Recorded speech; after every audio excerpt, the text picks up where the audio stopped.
Assalamualaikum warahmatullahi wabarakatuh. Halo anak-anakku semua, bagaimana kabarnya hari ini? Sehat? Alhamdulillah.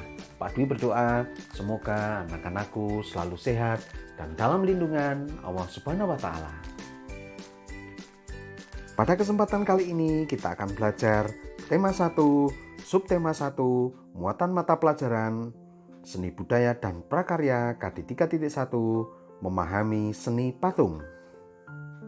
Anak-anak, perlu Pak Dwi sampaikan, tujuan pembelajaran kita hari ini adalah yang pertama, anak-anak diharapkan mampu menyebutkan pengertian seni patung. Yang kedua, anak-anak diharapkan dapat menjelaskan jenis-jenis patung berdasarkan fungsinya. Yang ketiga, anak-anak diharapkan dapat menyebutkan jenis-jenis patung berdasarkan bentuknya. Anak-anak, tentunya kalian pernah melihat patung, bukan? Apa sih pengertian patung itu? Ya, seni patung adalah sebuah karya 3 dimensi yang menyuguhkan sebuah keindahan atau nilai estetika. Seni patung dapat dibedakan menjadi beberapa jenis. Yang pertama, jenis-jenis patung berdasarkan fungsinya ada 6, yaitu 1. Patung religi. Yang kedua, patung monumen. Yang ketiga, patung arsitektur. Yang keempat, patung seni. Yang kelima, patung dekorasi. Yang keenam, patung kerajinan. Kemudian yang kedua, jenis patung berdasarkan bentuknya, yaitu yang pertama, patung figuratif. Yang kedua, patung non-figuratif. Anak-anak, hampir sama dengan seni lukis, seni patung juga sudah dikenal di Indonesia sejak zaman prasejarah.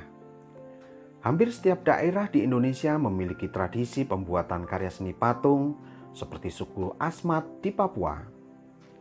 Terkenal dengan patung primitif. Pada masa kerajaan Hindu-Buddha di Jawa dan Bali, banyak sekali ditemukan hasil karya seni patung, terutama candi Hindu dan Buddha yang bercorak tradisional. Pada masyarakat tradisional, pembuatan karya seni patung seringkali dihubungkan dengan kegiatan religi seperti pemujaan kepada dewa atau arwah nenek moyang. Pada karya-karya seni patung modern, pembuatan karya seni patung merupakan ekspresi individu penciptanya karena lebih bebas dan bervariasi. Jenis-jenis patung berdasarkan fungsinya. Yang pertama adalah patung religi. Patung religi adalah sebuah patung yang dibuat untuk sarana ibadah atau bermakna religius. Yang kedua, patung monumen. Patung monumen adalah sebuah patung yang dibuat untuk memperingati peristiwa bersejarah yang terjadi di suatu tempat. Atau patung yang dibuat untuk mengingat jasa pahlawan atau orang yang dianggap berjasa. Contohnya, patung pahlawan di Monumen Lubang Buaya. Yang ketiga adalah patung arsitektur. Patung arsitektur adalah sebuah patung yang dibuat sebagai pelengkap konstruksi sebuah bangunan. Patung ini bisa berupa ukiran atau karakter-karakter yang menjadi pelengkap bangunan. Patung ini juga dimanfaatkan untuk memperindah sebuah bangunan. Yang keempat adalah patung seni. Patung seni adalah patung yang dibuat sebagai sebuah karya seni. Patung ini dibuat hanya untuk dinikmati keindahannya saja. Selanjutnya adalah patung dekorasi. Patung dekorasi adalah patung yang dibuat untuk memperindah bangunan atau menghias lingkungan. Biasanya patung dekorasi berada di taman-taman atau halaman rumah. Selanjutnya adalah patung kerajinan. Patung kerajinan adalah patung yang dibuat sebagai hasil karya kerajinan. Biasanya patung ini dijual sebagai sebuah cenderamata atau souvenir suatu tempat. Kemudian selanjutnya adalah jenis-jenis patung berdasarkan bentuknya.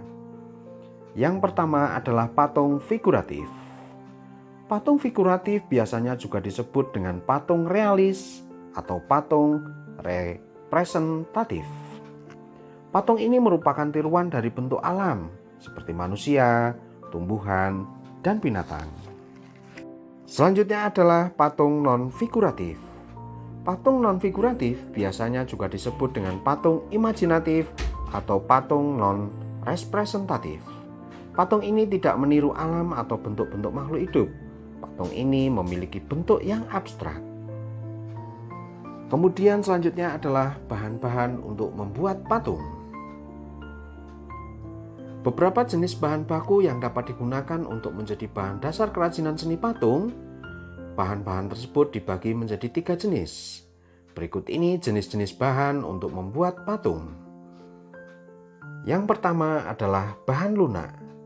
Beberapa bahan dasar yang termasuk bahan lunak diantaranya adalah tanah liat, lilin plastisin, celai, dan sabun.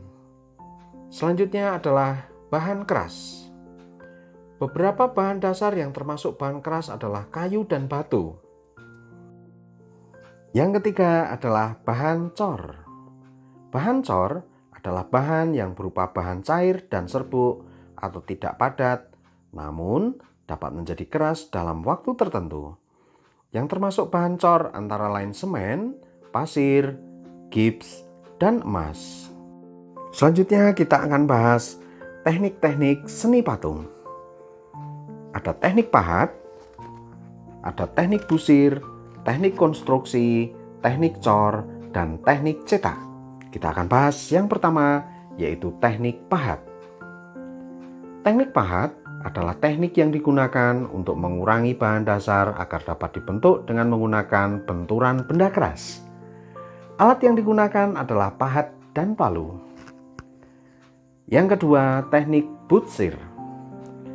Teknik butsir adalah teknik yang digunakan untuk membentuk bahan lunak dengan cara mengurangi atau menambahkan bahan menggunakan alat butsir. Teknik ini digunakan pada media bahan lunak seperti tanah liat, cali, dan lilin. Yang ketiga adalah teknik konstruksi. Teknik konstruksi adalah teknik yang digunakan untuk membuat patung dengan cara merekatkan berbagai bahan. Dalam proses perekatan dapat dilakukan dengan berbagai cara, mulai dari lem, las, dilepa, atau dipatri. Teknik ini digunakan pada media bahan keras. Selanjutnya adalah teknik cor. Teknik cor adalah teknik yang digunakan untuk membuat patung dengan cara membuat cetakan terlebih dahulu. Setelah cetakan selesai, adonan cor dituang ke dalam cetakan hingga menghasilkan bentuk yang diinginkan. Yang terakhir adalah teknik cetak. Teknik cetak mirip dengan teknik cor, akan tetapi pada teknik cetak, media yang digunakan adalah bahan sedang dan lunak. Bahan sedang dan lunak diletakkan pada alat cetak bivalve. Semoga bermanfaat. Wassalamualaikum warahmatullahi wabarakatuh.